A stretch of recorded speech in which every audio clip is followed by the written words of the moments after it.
أستغفر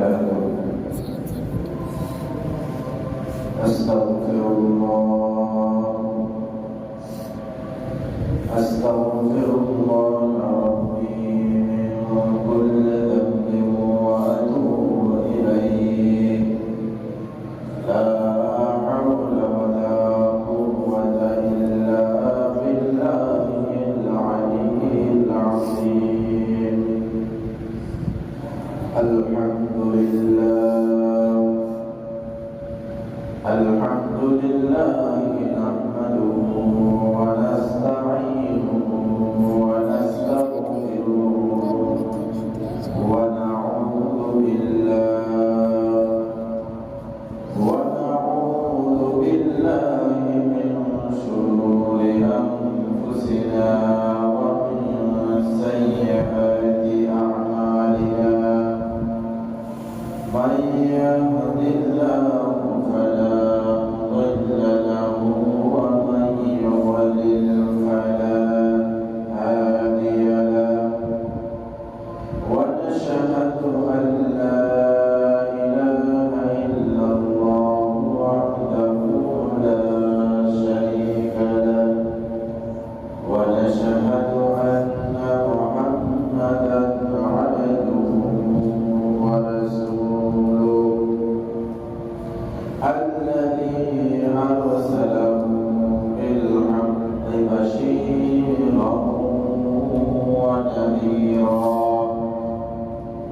وداعيا إلى الله بإذنه وسراجا منيرا فقد قال الله تعالى في كلامه المجيد وفي فرقانه الحميد إن الله وملائكته يصلون على النبي يا أيها الذين آمنوا صلوا عليه وسلموا تسليما اللهم صل على سيدنا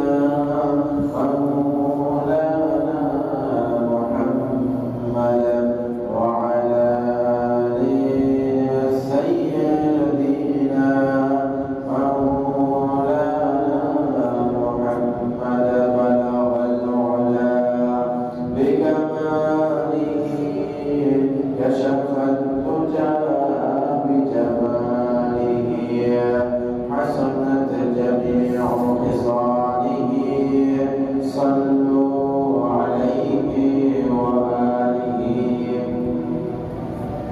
الحمد لله আমরা মহান আল্লাহ তাআলার দরবারে শুকরিয়া আদায় করি যে মহান আল্লাহ তাআলা আমাদেরকে জামাতুল ইসলামী মাসের প্রথম জুমায় আল্লাহর ডাকে সাড়া দিয়ে এখানে আসার বসার আল্লাহ তাআলা ইবাদতে মশগুল থাকার তৌফিক দিয়েছেন সেজন্য মহান আল্লাহ তাআলার দরবারে শুকরিয়া আদায় করে বলি আলহামদুলিল্লাহ দরুদ সালাম পেশ করে বিশ্বমানবতার বিশ্বভক্তির দূত বিশ্বনেতা মরুল ভাস্কর যাকে আল্লাহ তাআলা কেন্দ্র করে আমাকে আপনাকে এবং এই তাম দুনিয়ার সবাইকে সৌভাগ্যবান করেছেন সেই মহান মানবের প্রতি দরুদ সালাম পেশ করে সকলে বলি সাল্লাল্লাহু আলাইহি ওয়াসাল্লাম। সুপ্রিয় হাজিরিন, আমরা বিগত 7টি জুমায় ধারাবাহিকভাবে মুসলমানদের পতনের মৌলিক কারণগুলো নিয়ে আলোচনা করতেছিলাম। সেখানে আমরা গত জুমায় কয়েকটি বিষয়ের মধ্যে একটি বিষয় নিয়েছিলাম মুসলমানদের গুনাহের প্রতি প্রবণতা বেশি হওয়ার কারণে বাহ্যিক যখন থেকে মুসলমানেরা গুনাহের প্রতি ঝুঁকে নিজেদের আমলগুলোকে নষ্ট করতে লাগলো, নিজেদের অন্তরগুলোকে ঈমানগুলোকে নষ্ট করতে লাগলো, তখন থেকে মুসলমানদের পতনের শুরু। তার ধারাবাহিকতায় আমরা গত জুমায় আলোচনা শেষ করতে পারিনি। ইনশাআল্লাহ আজকের জুমায় আমরা গুনাহের বিষয়টুকু শেষ করার চেষ্টা করব। সুবহানাকা লা ইলমা লানা ইল্লা মা 'আল্লামতানা ইন্নাকা আনতাল আলিমুল হাকীম। মহান আল্লাহ তাআলার কাছে শক্তি সামর্থ্য ভালোবাসা চাইছি, মহান আল্লাহ তাআলা যেন আমাকে এমন কিছু বলার তৌফিক দেন যার মাধ্যমে আপনাদের সকলের কল্যাণ হয়, আপনাদের ঈমান এবং আমলের জন্য আল্লাহ তাআলা কামিয়াবি দান করেন। সুপ্রিয় হাজিরিন, আমরা গত জুমায় বলেছিলাম যেখানে কথা শেষ করেছিলাম সেখান থেকে আমরা কথা বলি। তা হলো ছোট ছোট গুনাহগুলোকে মুসলমানরা যখন কোন বিষয় হিসাবে ধরতে চায়নি বা এই গুনাহগুলোকে স্বাভাবিকভাবে মনে অজান্তে হোক জানতে হোক এগুলোকে ছোট বলে ইনকার করে অপছন্দ করে যখন এই সমস্ত গুনাহগুলো বারবার করতে লাগলো, আর এই গুনাহের মাধ্যমে মুসলমানদের হৃদয়ে কলবে ধীরে ধীরে একটা ময়লা আবর্জনা গুনাহের প্রতি ভালোবাসা আর গুনাহের প্রতি আগ্রহ করতে শুরু করলো। ফলে ভালো কাজগুলো থেকে মুসলমানেরা ফিরে আসতে শুরু করলো, যার ফলে ভালো কাজের প্রতি আগ্রহ হারিয়ে ফেলা, গুনাহের প্রতি ঝুঁকে যাওয়া, এই কারণটা যখন মুসলমানদের ভিতরে প্রবল আকার ধারণ করলো, এই বিষয়টা যখন মুসলমান সমাজকে আস্তে পৃষ্ঠে জড়িয়ে ধরলো, তখন থেকে মুসলমানরা নিজেদের অস্তিত্বগুলো হারাতে শুরু করলো, নিজেদের ঈমানের বড় শক্তি আকাশগুলো হারাতে শুরু করলো। সুপ্রিয় হাজিরিন, আল্লাহ তাআলা আমাদেরকে সতর্ক করছেন গুনাহ থেকে, যে বান্দা গুনাহ থেকে বেঁচে থাকো, যদি গুনাহ থেকে না বাঁচো তাহলে আমি তোমাদেরকে ধরবো, দুনিয়াতেও ধরবো, আখিরাতেও ধরবো। আল্লাহ তাআলা সূরা শুআরা 30 নং আয়াতে, সূরা শুআরা 30 নং আয়াতে আল্লাহ তাআলা আমাকে আপনাকে ডাক দিয়ে বলছেন, আউযু বিল্লাহি মিনাশ শাইতানির রাজীম, বিসমিল্লাহির রাহমানির রহিম, ওয়া মা আসাবাকুম মিন মুসিবাতিন ফাবিমা কাসাবাত আইদিকুম ওয়া ইয়াফু আন কাসীর। আল্লাহ তাআলা এখানে সতর্ক বার্তা দিয়েছেন, ওয়া মা আসাবাকুম মিন মুসিবা, যে সমস্ত কষ্টদায়ক বিষয়গুলো, আযাবগুলো তোমাদেরকে পেয়ে বসে,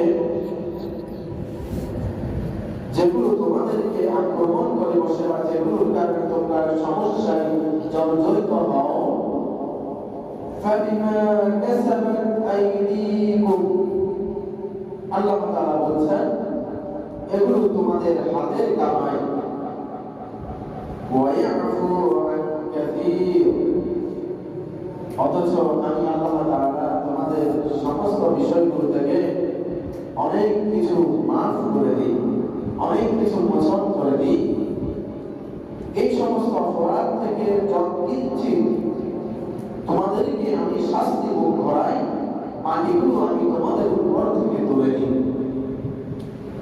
এরপরে আল্লাহ তাআলা সূরা রূমের 41 নং আয়াতে ঠিক এই কথা আরো একটি মজবুত দলিল তুলে ধরেছেন। আল্লাহ তাআলা বলছেন, ظهر الفساد في البر والبحر بما كسبت أيدي الناس ليذيقهم بعد الذي عملوا لعلهم يرجعون। আল্লাহ তাআলা সূরা রূমের 41 নং আয়াতে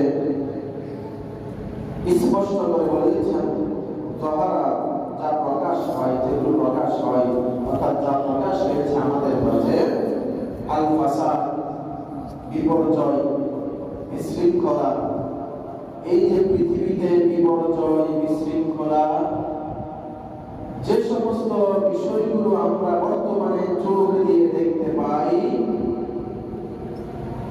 কোথায়? ফিল বাররি ওয়াল বাহরি, বাররুন মানে ভূপৃষ্ঠে, স্থলভাগে, ওয়াল বাহরি সমুদ্রে অর্থাৎ জলভাগে। সমুদ্রের ভিতরে যে সমস্ত ঝড় তুফানগুলো সৃষ্টি হয় এবং দুনিয়াতে অর্থাৎ এই ভূপৃষ্ঠে যেখানে আমরা বসবাস করি, এই ভূপৃষ্ঠের মধ্যে যে সমস্ত বিপর্যয়, মারামারি, কাটাকাটি, হানাহানি, খুন, ব্যভিচার, অত্যাচার, জুলুম, মানুষের হক নষ্ট করে দেওয়া, রোগ বালা মুসিবত, ফসল নষ্ট হয়ে যাওয়া, দুর্ঘটনার শিকার হওয়া, এই যে বিষয়গুলো আমরা দেখি, এই বিষয়গুলো সমস্ত কিছু আমাদের হাতের কামাই। আল্লাহ তাআলা সূরা রূমের 41 নং আয়াতে স্পষ্ট করে বলছেন, বান্দা, এই দুনিয়াতে যে বিষয়গুলো, যে বিপর্যয়গুলো স্থলভাগে এবং জলভাগে যা কিছু দেখো বিপর্যয় হয়েছে, মানবের অকল্যাণ হয়েছে, সব কিছু বিমা কাসাবাত আইদিন নাস, সব কিছু মানুষের হাতের কামাই। অর্থাৎ আমি অপরাধ করার কারণে আল্লাহ তাআলা আমাকে শাস্তি দিচ্ছেন, আর আমার শাস্তি এই শুধু আমি ভোগ করি না, আমার পরিবার ভোগ করে। আবার আল্লাহ বলছেন, ওয়ায়াফু আন কাসীর, যেটা আল্লাহ তাআলা পূর্ববর্তী সূরা সূরা 30 নং আয়াতের শেষে বলেছেন, ওয়ায়াফু আন কাসীর, আমি সব কিছু করি না বান্দা, আমি কিছুকে, শুধুমাত্র হালকা কিছুকে তোমাদের উপরে চাপিয়ে দিই, বেশিরভাগ আমি ক্ষমা করে দিই। কেন? তোমাদেরকে অল্প অল্প করে তোমাদেরকে শাস্তি দিই। কেন? লিউযীকাহুম বা'দা আল্লাযী আমিলু লা'আল্লাহুম ইয়ারজিউন। লিউযীকাহুম, আল্লাহ তাআলা বলেন, অল্প কিছু যেন তাদেরকে আমি আস্বাদন করাতে পারি, অল্প কিছু যেন তারা ভোগ করতে পারে, ভোগ করার পরে যেন তাদের হৃদয়ে ভয় থাকে যে লাআল্লাহুম ইয়ারজিউন, যেন তারা ভয় পেয়ে আবার আমি আল্লাহ তাআলার ডাকে সাড়া দিয়ে আসতে পারে। এই জন্য তাদেরকে সাময়িকভাবে কিছু বিপদ দিয়ে থাকি, যা তাদের অনেকগুলো কর্মের ফলাফলে অল্প বিপদ, অনেকগুলো কর্মের ফলাফলে অল্প বিপদ। তাহলে এই আয়াতের মধ্যে আল্লাহ তাআলা আমাকে আপনাকে বলছেন, বান্দা, অন্যায় কাজ করা যাবে না, অসুন্দর কাজ করা যাবে না, জমিনে ফাসাদ সৃষ্টি হয় এমন কর্ম করা যাবে না, জমিনে বিপর্যয় সৃষ্টি হয় এমন কাজ করা যাবে না, গুনাহের সৃষ্টি হয় এমন কাজ করা যাবে না। যদি করো তাহলে শুনে রেখো, আমি আল্লাহ তাআলা কত বড় ধরার মালিক ওরে বান্দা, তুমি একটু সূরা আন-কাবুত পড়ে দেখো, সেখানে 40 নং আয়াতের মধ্যে আমি তোমাদের জন্য সতর্ক বার্তা দিয়েছি। এমন এক সতর্ক বার্তা তোমাদের জন্য আমি দিয়েছি যে সতর্ক বার্তা পেলে তোমরা নিজেদেরকে কন্ট্রোল করতে পারবে, নিজেদেরকে সমস্ত বিপদ থেকে বাঁচাতে পারবে। বান্দা নিজেদেরকে যদি বাঁচাতে পারো তবেই তোমার জন্য এটা কল্যাণ হবে। আল্লাহ তাআলা সূরা বাকারার মধ্যে আমাদেরকে এভাবে ডাক দিয়ে বলছেন, কাইফা তাকফুরুনা বিল্লাহ, ওই মানুষ তোমরা কিভাবে সম্ভব, কি করে তোমাদের জন্য এটা হয়, তোমরা তোমাদের আল্লাহকে ভুলে যাও। আল্লাহ তাআলা প্রশ্ন করছেন, কাইফা তাকফুরুনা বিল্লাহ, তোমরা আল্লাহকে কিভাবে ভুলে যাও, আল্লাহকে ভুলে গিয়ে কিভাবে গুনাহের কাজ শুরু করো বান্দা।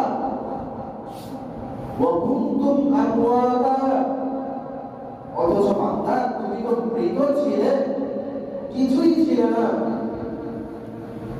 ফাআহইয়াকুম, অতঃপর তোমাকে বান্দা আমি জীবন দিয়েছি। সুম্মা ইউমীতুকুম, অতঃপর কিছুই ছিলে না, সেখান থেকে কিছু বানিয়েছি, সেই কিছু থেকে তোমাকে আবার মৃত্যু দিয়েছি। সুম্মা ইউমীতুকুম, এই মৃত্যুর পরে সুম্মা ইউহয়ীকুম, পরকালে তোমাদেরকে জীবিত করব। সুম্মা ইলাইহি তুরজাউন, মনে রেখো, দৃঢ় বিশ্বাস রাখো, আমার কাছে সবকিছু প্রত্যাবর্তন করা লাগবে, কোনো কিছু আমার ধরা থেকে বের হবে না।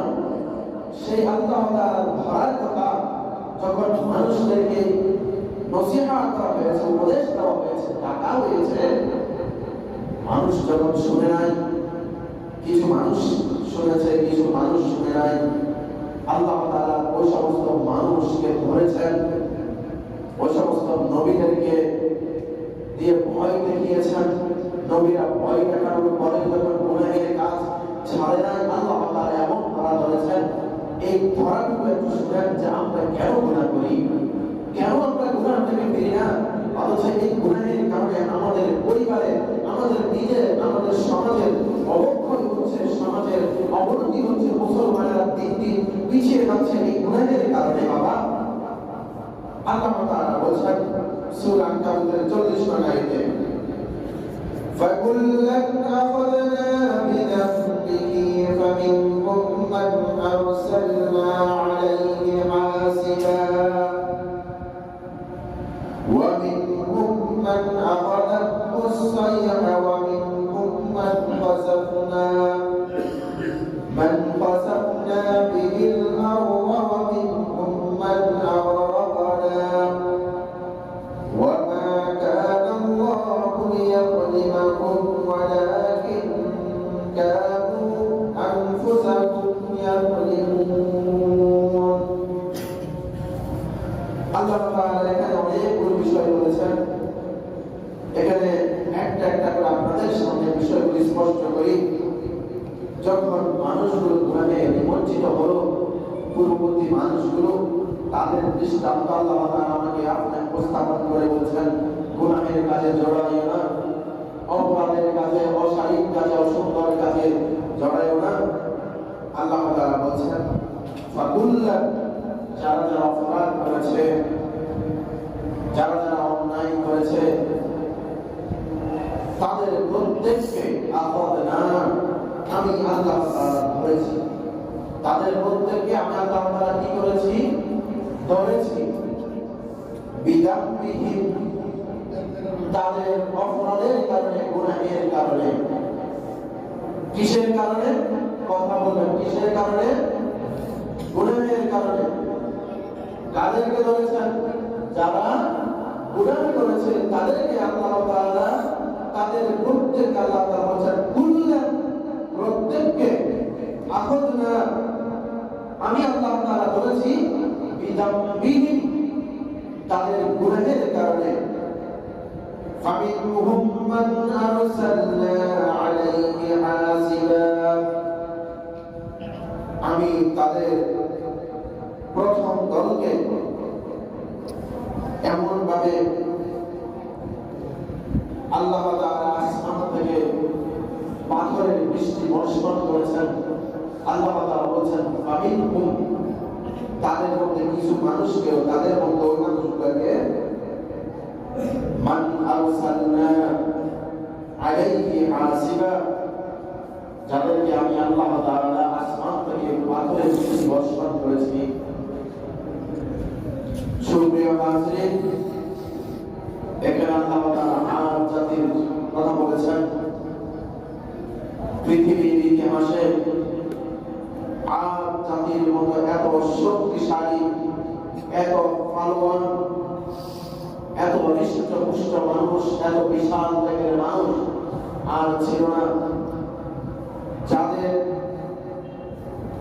এমন জাতি ছিল যারা পায়ের নিচে এভাবে যদি কোন একটা রশিকে এভাবে আঙ্গুল দিয়ে চিপি ধরত, আর অন্য সম্প্রদায়ের বা অন্য জায়গার মানুষগুলো কয়েক শত মানুষ মিলে তাদের পায়ের নিচ থেকে এই রশিটা টান দিয়ে দিতে পারত না। এত বিশাল দেহের, এত শক্তির অধিকারী ছিল, যারা একসাথে কয়েক টন ওজনে,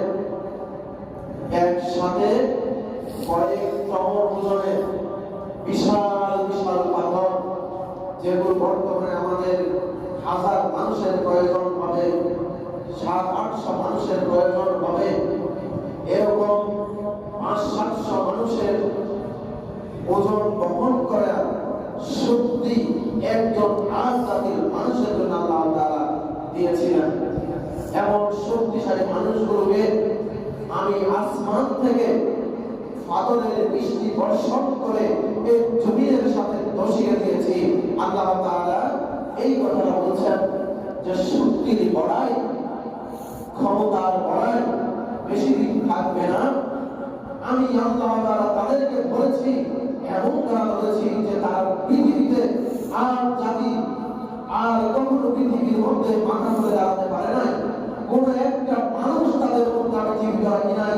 পাথরের বৃষ্টি অনবরত আর দিন আর রাত তাদের উপরে বিশাল বিশাল পাথরের বৃষ্টি পড়েছে। এমন পাথরের বৃষ্টি পড়েছে, যদি এগুলো এখন বর্তমান আমাদের এই দেশটাতে পড়ে, এই বাংলাদেশের কোন জায়গায় কোন বিল্ডিং এর অস্তিত্ব থাকবে না, কোন পাহাড়ের অস্তিত্ব থাকবে না। এত বিশাল বিশাল তাদেরকে পাথরের বৃষ্টি বর্ষণ করে ধ্বংস করে দেওয়া হয়েছে। এরপরে কারণ কি, তারা গুনাহে নিমজ্জিত ছিল। আল্লাহ তাআলা রাত দিয়েছেন গুনাহ থেকে বাঁচার জন্য, নবীর কথা শোনার জন্য। তারা গুনাহ থেকে বাঁচার নবীর কথা শুনে নাই। এরপরে আল্লাহ তাআলা বলছেন ওয়ামিনহুম মান আওয়াজাতুস সাইহা, আর জাতিকে আমি এভাবে পাথরের বৃষ্টি দিয়ে মেরেছি। এরপর আল্লাহ তাআলা বলছেন তাদের মধ্যে কিছু মানুষকে আমি প্রকাণ্ড আওয়াজ দিয়ে বজ্রপাত দিয়ে মেরেছি। আকাশ থেকে বজ্রপাতের মাধ্যমে আমি কিছু মানুষকে শাস্তি দিয়েছি। তারা কারা? তারা হচ্ছে সামুদ জাতি। হযরত সালেহ আলাইহিস সালামের সাথে যখন তার উম্মতেরা নাফরমানি করেছে, তাদেরকে আল্লাহ তাআলা পরীক্ষা করেছেন উটনি দিয়ে। তারা যখন সেই উটনিকে হত্যা করেছে, আল্লাহ তাআলার হুকুমের অবাধ্য হয়েছে, আল্লাহ তাআলা সাথে সাথে তাদেরকে ধরেছেন। আর ধরে তাদেরকে এমন একটা আমাদের জন্য রেখে গেছেন। আকাশ থেকে আল্লাহ তাআলা তারা সবাই মাটিতে গর্ত করে, পাহাড়ের মধ্যে গর্ত করে করে থাকতো। তারা বলছে আমাদেরকে পৃথিবীর কোন শক্তি নেই আমাদেরকে মারার মতো। আল্লাহ তাআলা আকাশ থেকে এমন জোরে আওয়াজ প্রেরণ করেছেন, বজ্রপাতের সৃষ্টি করেছেন। তারা সবাই মুখ থুবড়ে উল্টে পড়ে গেল। আওয়াজ শুনে তাদের হৃদয়গুলো ফেটে গেল, তাদের কলিজাগুলো ফেটে গেল, হৃৎপিণ্ড ফেটে গেল, তাদের মাথার মগজগুলো ফেটে গেল, তাদের শরীরের শিরা উপশিরাগুলো ফেটে গেল। বলি না আউযুবিল্লাহ।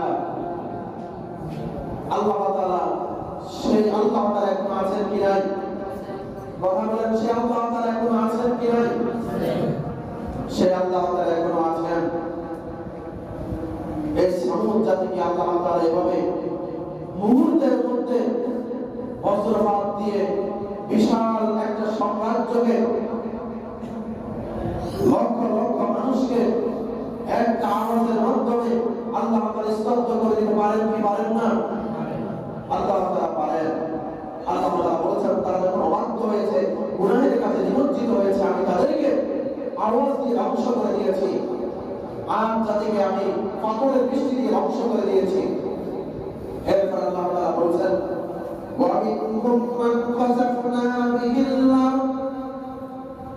আর তাদের মধ্যে কিছু মানুষকে আমি জমিনের মধ্যে সরাসরি নিমজ্জন করে দিয়েছি। তাদের কাছ থেকে যখন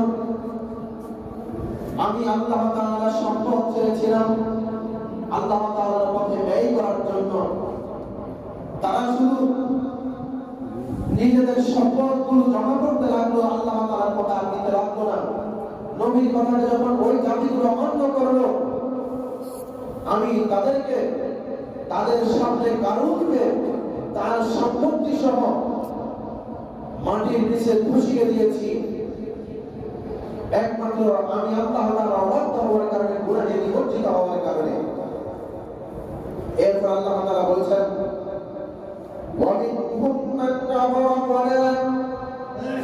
আমি তাদের মধ্যে একটা সম্প্রদায়কে সাগরের মধ্যে ডুবিয়ে ফেলেছি। ফেরাউনের কথা আল্লাহ তাআলা বলেছেন। পৃথিবীতে দুর্দণ্ড প্রতাপে যারা শাসন করেছিল তারা ছিল মিশরের ফারাও জাতিরা।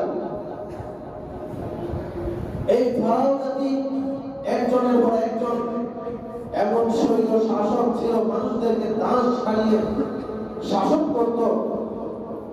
যখন মুসা আলাইহিস সালামকে তাদের কাছে প্রেরণ করা হলো, হারুন আলাইহিস সালামকে প্রেরণ করা হলো, তারা তাদের কথা শুনে নাই। তারা গুনাহে নিমজ্জিত ছিল।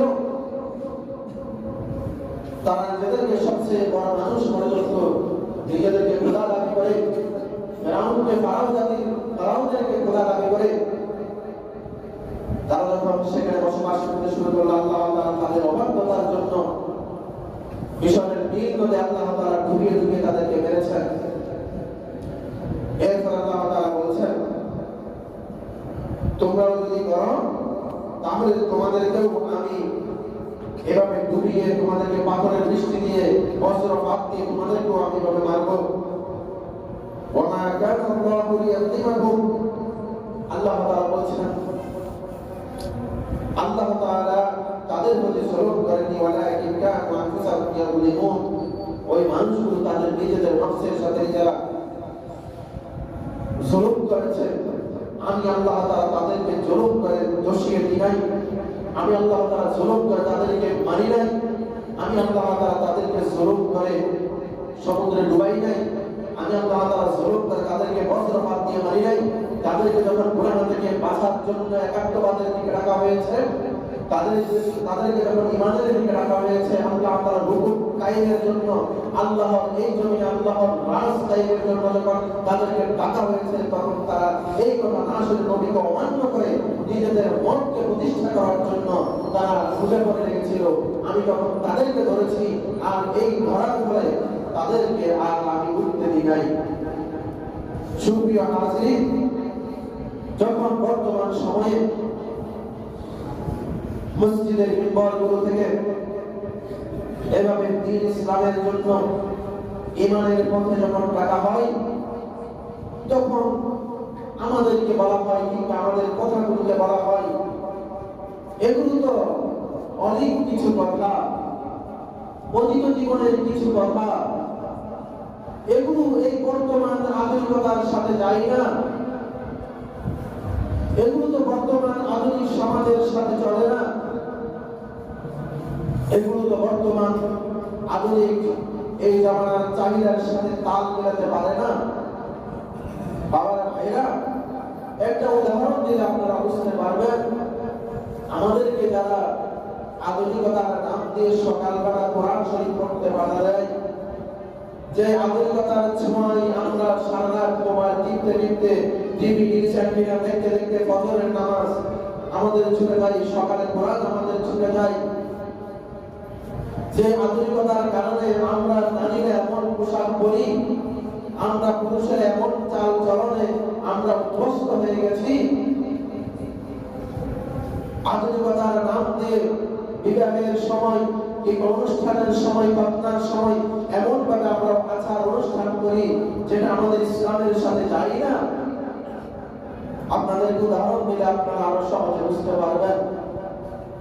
অনেকদিন আগে একটি কথা যেগুলো হেকায়া হিসেবে মানুষের বোঝার জন্য কিছু গল্প লেখা হয়েছে এবং সেই গল্পের কিছু সত্যতাও রয়েছে।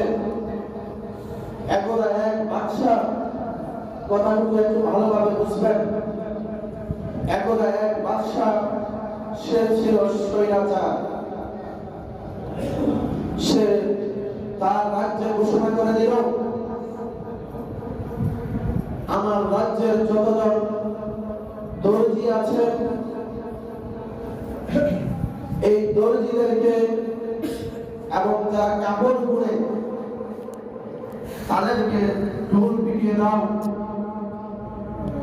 যেই ব্যক্তি আমাকে এমন সুন্দর চমৎকার উচ্চমানের ডিজাইনে, যা পৃথিবীর কোনো মানুষ দেখে নাই, কোন মানুষ কল্পনা করে নাই, এমন পোশাক যদি এনে দিতে না পারে তাহলে আমি তাকে হত্যা করব। বাদশা এভাবে একজন একজন করে দর্জিকে ডাকেন, কাপড় বুননকারীকে ডাকেন। এভাবে প্রতিদিন সবাই ব্যর্থ হয় আর তাদেরকে মরতে হয়, অর্থাৎ মেরে ফেলা হয়। এভাবে মারতে মারতে অনেক মানুষকে সে মেরে ফেলল। এক অজপাড়া গায়ের এক দর্জি, সে কাপড় বুনত এবং দর্জিও ছিল। সে চিন্তা করলো আজকে আমার বলা আমার কিছু করা লাগবে। সে চিন্তা করে ফিকির করে একটা বুদ্ধি আনলো। কি বুদ্ধি? এমন ভাবে বাদশাকে আমি গায়েল করব, আমি নিজে বাঁচা লাগবে, বাদশাহকে শিক্ষা দেওয়া লাগবে। ওই ব্যক্তি বাদশার কাছে এসে বলল, জাহাপনা বাদশাহ নামদার, আমার কাছে এমন বিষয়ে তথ্য আপনাকে দিতে পারবো যে আমার কাছে এমন সুন্দর জামা এবং এমন সুন্দর কাপড় হবে যা আপনার মন মতো হবে, যার জন্য আপনি চাচ্ছেন। বাদশা বললেন, ঠিক আছে তাহলে নিয়ে আসো। বাদশা বলল, এটা তো একদিনে হবে না, অনেক দিনের কাজ এবং এটা অনেক টাকার কাজ, আপনি তা পারবেন না দিতে। বাদশাকে মাইন্ড আঘাত করলো। বাদশা বলল, তুমি কি বলো, আমি দিতে পারবো না টাকা? কত টাকা লাগবে তোমার? কতদিন সময় লাগবে? বলল, 2 বছর সময় লাগবে, এই লাগবে, অমুক জায়গায় লাগবে, এত বিশাল একটা কারখানা করা লাগবে এবং সেই কারখানায় আমি দর্জি, এই যে আমি অমুক দর্জি ব্যতীত কেউ সেখানে প্রবেশ করতে পারবে না আমার অনুমতি ছাড়া, এবং আপনিও পারবেন না। সর্বশেষ যেদিন আমি এই কাপড়টি নিয়ে আসবো সেদিন ছাড়া কেউ আমাকে কোনো বিষয়ে জিজ্ঞাসা করতে পারবে না। ঠিক আছে? বাদশা তো মহা খুশি। এভাবে একদিন যাচ্ছে, ভিতরে মেশিনের কাপড় বুননের মেশিনের খটখট খটখট আওয়াজ হচ্ছে। এদিকে মানুষগুলো মহা খুশি, অনেক ভালো কাপড় হবে, অনেক সুন্দর জামা হবে। নির্দিষ্ট দিন আসলো, বিশাল ঘটনা আমি সংক্ষেপ করে বলছি। নির্দিষ্ট দিন আসলো, সম্মানিত হাজির, মসজিদের জন্য কালেকশন চলছে, আপনারা মুক্ত হস্তে মসজিদের জন্য দান করুন এবং কথাগুলো মনোযোগ দিয়ে শুনুন। নির্দিষ্ট দিন আসলো, বাদশা কে দর্জি বললেন, আমার একটা আর্জি আছে। কি? বলছে, আগামীকাল তো অমুক সময়ে আপনাকে এই পোশাক পরিধান করা হবে এবং সে সময় আপনার রাজ্যের সমস্ত মানুষগুলোকে আপনি রাখবেন। ঠিক আছে, রাখবো, তবে শর্ত আছে। কি শর্ত? বলছে এই জামা যে সমস্ত মানুষগুলো পিতার পরিচয় নাই, অর্থাৎ যারা জানোস তারা এই জামা দেখবে না, আর যারা পিতা মাতার বৈধ সন্তান তারা এই জামা দেখবে। এখন বাচ্চা বলছে ঠিক আছে, অসুবিধা নাই, এটা বলে দেওয়া হলো। আগামীকালকে 10টায় বাদশা জাহাপনা পৃথিবীর শ্রেষ্ঠ জামা পরিধান করবেন এবং সেই জামা পরিধান করতে আসবেন। আপনারা সবাই ফুলের তোড়া নিয়ে আসবেন, ফুল নিয়ে আসবেন, সবাই হাজির। বলে দেওয়া হলো যে সমস্ত মানুষের জন্মের ঠিক নাই তারা এই জামা দেখবে না। সবাই তো মনে মনে আস্তাগফিরুল্লাহ করা শুরু করলো, মনে মনে জল্পনা করা শুরু করলো, কি এমন জামা যেটা পরার সময় এই হবে এই হবে। এবার দরজি আসলো, বিশাল একটা মঞ্চ এবং সেখানে মাঝখানে একটা পালকি আছে, সেই পালকির ভিতরে কি আছে না আছে সেটা পরে এটা নিয়ে আসা হলো জাহাপনার দরবারে। জাহাপনাকে বললেন, জাহাপনা আপনাকে এখন জামা পরিধান করা হবে, তো আপনার উপরে যে জামাটুকু আছে এই জামাটুকু আপনাকে খোলা লাগবে, কারণ এই জামা পরার জন্য আপনার এখন বর্তমান যে রাজ পোশাক আছে এটাকে খোলা লাগবে। মূলত ওখানে কোনো জামা ছিল না, ওখানে মূলত কোনো জামা ছিল না, এটা হচ্ছে মনস্তাত্ত্বিক ভাবে বাদশাহকে মায় দেওয়া। তো বাদশাহকে বলছে এখন কাপড় উল্টানো হলো, বলছে বাদশাহ দেখেন এই যে জামা। এখন মানুষ কেউ কিছু দেখে না, সবাই বলতেছে মাশাআল্লাহ অনেক সুন্দর, এ আল্লাহ এত সুন্দর জামা। কারণ সবাই তো আগে করে দেওয়া হয়েছে যদি যে না দেখে সে পিতা মাতা অবৈধ সন্তান। এখন তো ভাই আর কেউ বলে না, সবাই বলতেছে আয় এত সুন্দর জামা, আল্লাহ এত সুন্দর জামা, এত সুন্দর পায়জামা, এত সুন্দর জুতা, এত সুন্দর নকশিকা। বাচ্চা মনে মনে বলতেছে আমি তো দেখতেছি না, তাহলে তো আমি তো বলতে পারবো না। বলে তো বলবে আমি তো অবৈধ সন্তান। সবাই তো কথা বলে বলতে সবাই শেষ। এখন বাদশাকে দর্জি বলেছে, বাদশা আপনার ডান হাতটা ধরুন এই এই এই, বাম হাতটা ধরুন এই এই এই, এবার একটু দাঁড়ান এই এই এই, এই জামা পরা এই কি সুন্দর জামা। বাদশা বলছে মাশাআল্লাহ অনেক সুন্দর, ফিটফাট সুন্দর চমৎকার। আসলে কি জামা আছে?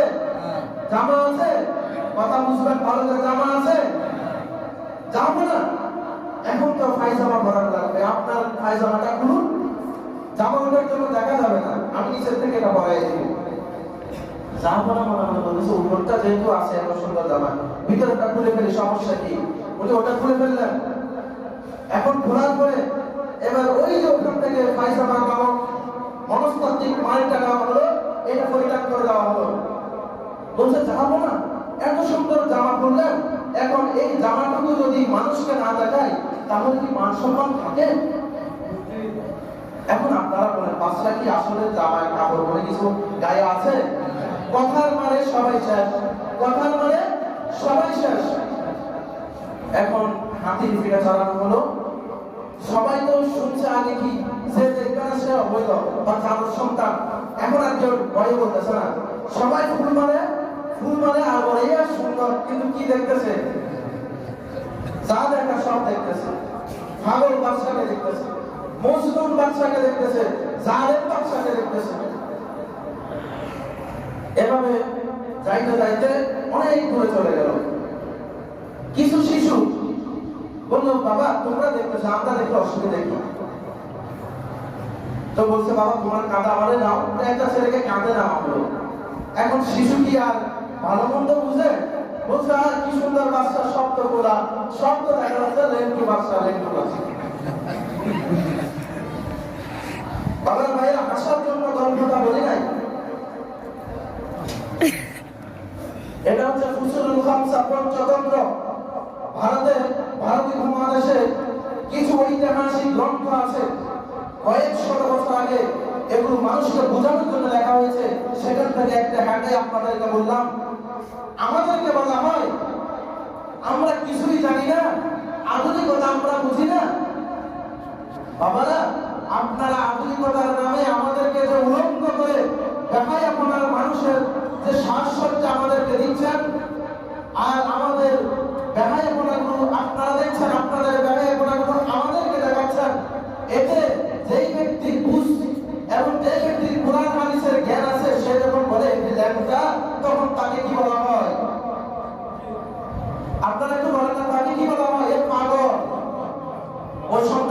সবাই কি বলছে? সারস বলছে না, অবৈধ সন্তান বলছে না। বাস্তবে কি সে অবৈধ? সে কি অবৈধ ছিল, নাকি সে কথার কারণে অবৈধ হয়েছে? কথার কারণে, যুক্তির কারণে অবৈধ? বর্তমানে আমাদেরকে আধুনিকতার নামে এমন এমন সবক, এমন এমন বিষয় আমাদেরকে পড়ানো হয়, দেখানো হয়, বোঝানো হয়, যেটা কোরআন এবং হাদিসের সাথে যায় না।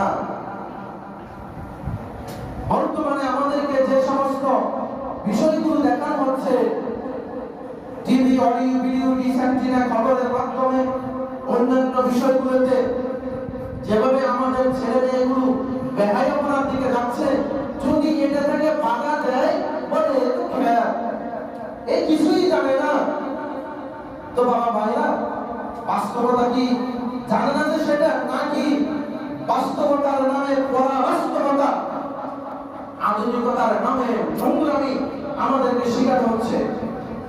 আমাদেরকে আধুনিকতার নামে নোংরামি শেখানো হচ্ছে। আজকের আলোচনা হচ্ছে এটাই, মুসলমানদের পতনের মৌলিক কারণ, যে কারণগুলো আমরা বর্ণনা করেছি আগে, আর গত জুমা, আজকের জুমা মিলে যে কারণটা বলেছি, সেটা হচ্ছে আমরা নিজেদেরকে গুনাহের ভিতরে শামিল করে দেওয়া, আমরা নিজেরা গুনাহের মধ্যে হারিয়ে যাওয়া, আধুনিকতার নামে পরাধীনতার শৃঙ্খলে আবদ্ধ হয়ে যাওয়া, সকালবেলা কোরআন শরীফ না পড়া, যার কোরআন শরীফ পড়ে সকালে, কোরআন শরীফ পড়ে সকালবেলা, এটা কোন ধরনের? কোরআনের আওয়াজের জন্য ঘুম যাওয়া লাগছে না, এভাবে বলে না? সুশীল মানুষ এভাবে বলে না? এ কেমন মানুষ? সকালবেলা, এই ঠান্ডার সময় সকালবেলা, এই শীতের মধ্যে ছোট ছোট বাচ্চাগুলোকে ঘুম থেকে তুলে ঠান্ডা পানি দিয়ে উজু করিয়ে নামাজ পড়ানো কি প্রয়োজন? নামাজটা সূর্য উঠার পরে পড়লে অসুবিধা আছে? এভাবে বলে তো সুশীল সমাজগুলো, এভাবেই তো বলে। কাল ভেটকি ভেটকি আমাদেরকে দেখাই, আমাদেরকে স্বাধীনতা শিখায়, আমাদেরকে সুশীলতা শিখায়, অথচ বাস্তবে এই সমস্ত মানুষগুলো সুশীলতার নামে, সুশীল হওয়ার নামে অজ্ঞতার জাহিরিয়ত আমাদেরকে শিক্ষা দেয়। ঠিক না ভাই?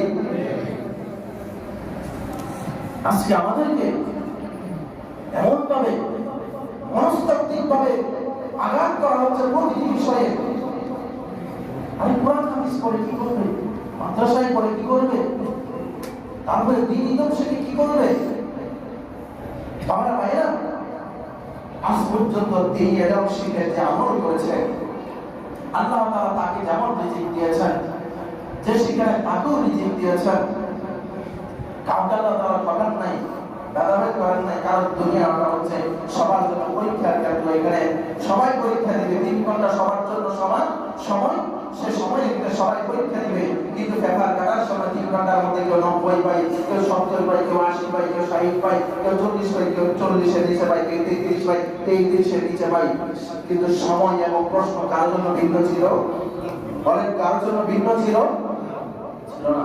এখানেও তারা কাউকে ধরবেন না, এখানে একটু বুঝাবেন, খেলা দিয়ে আল্লাহ তাআলা বুঝাবেন। যেটা খুতবার শুরুতে বলেছিলাম, আল্লাহ তাআলা কি করবেন? যে ইউজিকুম, তাদেরকে একটু করে সাদা সাধন করাবেন, তাদের গুনাহের কারণে, তাদের অপরাধের কারণে একটু সাদা সাধন করে দিয়ে যেমন, যাতে তারা ফিরে আসতে পারে। যদি ফিরে না আসে, আল্লাহ তাআলা অনন্তকালে হাসরের ময়দানে তাদেরকে সেটা বিচারের সম্মুখীন করবেন। সুপ্রিয় হাজিরিন, আমাদের মৌলিক কথা বলে এটাই, আমরা যে বর্তমান সমাজে আধুনিকতা এবং যাই কিছু আছে, এগুলোর নামে যে গুনাহগুলো করি, ঠাট্টা মশকারি থেকে শুরু করে অসুন্দর অকর্ম গালাগালি, তারপরে ফাহেসা মোবাইলে, এই সমস্ত মিডিয়ার মাধ্যমে আরো আরো যে বিষয়গুলো আছে, সমন্বিত পাঠদান, এই সমস্ত বিষয়গুলো, এই যে এই সমস্ত বিষয়গুলো কিন্তু গুনাহের অন্তর্ভুক্ত। এই আধুনিকতার নামে যখন বাস্তবতার দিকে আমরা যখন আস্তে আস্তে আগাতে থাকি, আমাদের ঈমানগুলো ধ্বংস হয়ে যায়। আর এই ঈমান ধ্বংসের কারণে আমরা নিজেদের অস্তিত্ব হারিয়ে ফেলছি।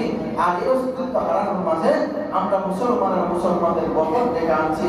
যেদিন পর্যন্ত মুসলমানরা এক আল্লাহ তাআলার হুকুমকে মেনেছে, এক আল্লাহ তাআলাকে ভয় করেছে এবং হুকুমগুলো মানানোর জন্য চেষ্টা করেছে, সেদিন পর্যন্ত মুসলমানেরা সারা পৃথিবীতে জয় জয়কার অবস্থায় ছিল, নেতৃত্ব দিয়েছে।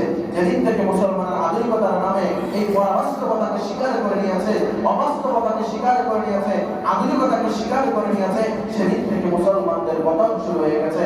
আল্লাহ তাআলা যেন আমাদেরকে এই ধরনের অসুন্দর, অসুন্দর এবং যে সমস্ত বিষয়গুলো কোরআন এবং হাদিসের সাথে যায় না, এই সমস্ত বিষয়গুলো থেকে আল্লাহ তাআলা যেন আমাদের সবাইকে ফিরে আসার তৌফিক দান করেন। আমরা বলি আমিন। সম্মানিত হাজির, আমাদের অধ্যক্ষ মহোদয় হুজুরের জন্য আমরা আপনাদের কাছে দোয়া চাই। ওনার পরিবার অসুস্থ, ওনার পিতা মাতা দুইজন বার্ধক্যজনিত কারণে অসুস্থ। আমাদের মাদ্রাসা থেকে আজকে প্রতিনিধিরা গিয়েছেন দেখা করার জন্য হুজুরের সাথে। এর আগেও আমাদের অনেকে গিয়েছেন হুজুরের পরিবারের সাথে দেখা করতে। আপনাদের সকলের কাছে হুজুর সালাম বলেছেন, দোয়া চেয়েছেন, আমরা সবাই দোয়া করি। গত জুমায় আমরা দোয়া চেয়েছিলাম আমাদের সম্মানিত অত্র কমপ্লেক্সের সভাপতি জনাব আলহাজ লিয়াকত আলী চৌধুরীর জন্য। আল্লাহ তাআলা ওনাকে সুস্থ অবস্থায় আবার আমাদের কাছে ফিরিয়ে দিয়েছেন। আল্লাহ তাআলার কাছে দোয়া করি ওনাকে যেন আল্লাহ তাআলা এই সুস্থতা আরো দীর্ঘায়িত করে দেন। আমরা বলি আমিন। ওয়া আখিরু দাওয়ানা আলহামদুলিল্লাহি রাব্বিল আলামিন। আসসালামু আলাইকুম।